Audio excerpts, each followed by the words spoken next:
Patrick. Jake, what do you think of McAllen's touchdown and I guess his celebration too? Yeah, obviously, tight ends, we're going to celebrate when we get in the end zone, right? We enjoyed just dancing, making a fool out of ourselves. But no, man, just how he prepares and the athlete that he is kind of shows up in that moment. He's able to make one miss and step out of one and then accelerate, get to the end zone is really special. And it was cool to watch. I know, obviously, I'm sure he talked about it, others talked about it, but guys like Brew on the perimeter blocking for him, he's extremely grateful for guys like that. But cool for him to step up and make a play like that. Ben? Jacob, did Joe Milton and the offensive leaders or whatever go out of their way yesterday to address the team? Yeah, I mean, I think that anytime when you don't necessarily feel like something went as well as you want, like because as an offense we're expecting to score a lot of points, right, and then just didn't quite move the ball the way we wanted to. It wasn't quite efficient enough in the red zone for our standards, right? We won the game, which is really all that matters at the end of the day. But for our standards, we realize that there's a lot of work to do and a lot of just things that we need to talk about, and you hash it out, you talk about it, and kind of move on and just get ready for the next week. Coach Adams talked about needing to get into a rhythm earlier in the game. Yeah. How do you feel like the offense can get into a rhythm earlier in the game? I don't know, man. Just kind of sticking to our basics, our bread and butter, like kind of getting some confidence plays and making plays, right? I think the biggest part is seeing a guy make a play down the field or, having a back, find a crease and have a good run. Not necessarily something that's huge, 75-yard touchdown, but just, putting good plays together and kind of getting that first down and getting that ball rolling is really big for us. In the back.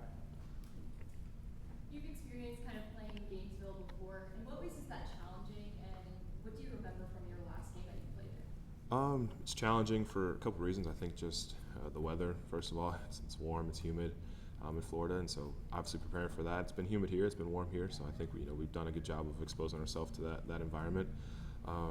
Obviously the crowd, the same way when you come to a place like Tennessee, when you come to Neyland Stadium, is it's a hostile environment. The crowd's not necessarily for you and not necessarily rooting for you.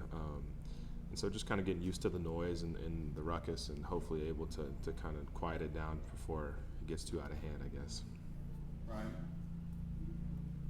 Michael told us last week that Dylan Sampson didn't start the offseason on the leadership council, but got added onto it, I guess, during fall camp or before. Just what did he do to gain confidence of the team? He's just kind of stepped out there, man. He has been vulnerable and has been willing to, put himself out in front of everybody and say, like, look, like, I'm here to win. I'm here to be a leader. I'm here to just play my role, right? And as a young guy, it's really cool to see him step up and be extremely vocal, because that's something I think a lot of people struggle with when it comes to leadership is being able to call each other out, being able to have the confidence in what you do as a man to say, hey, I need you to come along. I need you to do better. And he's done a great job, man. He'll stand in front of the team. He'll stand in front of the offense with full confidence and be able to talk and communicate everything that he feels needs to be changed, and is doing a really good job with that running back room, but also just on the offense for sure. Jacob, selfishly for you, Yeah. This program's not won a conference championship in a quarter century since they won a national championship. As you go into the Florida game and it starts getting real, how much do you think about, man, I want to make it happen this year? I mean, yeah, I think selfishly, but also just because that's what the team goal is, right? Like that's the goal every year for this team is to win the SEC championship and to win the East. Like you have to start, you got to think about just everything, right? Big picture. You can't win them all unless you win this one, right? So I think once we get into this SEC schedule, it's, it doesn't really matter what color the other team's wearing. It doesn't matter what names they got on the team, who the coach is, like where we're going. It's just a matter of being the best team on the field that week. And I think that, it gets harder and harder, right? You play better opponents, and that's not something that we're, denying, right? We're not saying that everybody else isn't good. We're just saying that, all we have to do is be the best one on the field at that moment. Hey, you then, Ben. A little off the field, obviously you guys walking into the stadium or ahead of each game, like it's a little good to show off your personality a little bit and how you guys style yourselves. Who's the best dressed, and is it even close? I think everyone knows the answer to that. I would say myself, but no, I'm just kidding. No, I don't know. I think especially with NIL, guys are getting a hold of some more money and getting some cool clothes and stuff like that. So it's cool to see just everybody how they express themselves and what they wear, and the ability to be able to do that. Kind of getting out of your comfort zone a little bit, definitely this week with myself, with the whole denim and everything. So glad that it was received well, I think, by a lot of people. What inspired the all-G fit? I don't know, really.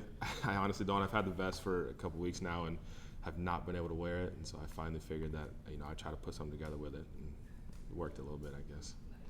Ben. Jacob, I know as a Tennessee kid yourself, you're aware of the fact that Tennessee hasn't won in the Swamp in Yeah. quite some time, but do you feel like your teammates and that aren't from Tennessee and the coaching staff that is new to Tennessee, does that even matter to them? Do you feel like that's something that will be overblown this week? I think it's something that, in the nicest way possible, everyone outside of the building cares about and talks about and thinks is a big deal. I don't think to most of the guys on the team, like you mentioned, the younger guys, like whether they really know about it or not, I'm not sure. But just one of those things again that doesn't really matter, right? When we're on the field, who cares how long it's been, right? Whether it's here or there or whatever. I'm just going out there and just trying to compete, be the best on this day. Obviously, it'd be great to win there for sure after this many years, but something that we're not necessarily worried about. Anything else for Jacob? Okay. All right. Thanks, y'all. Everybody.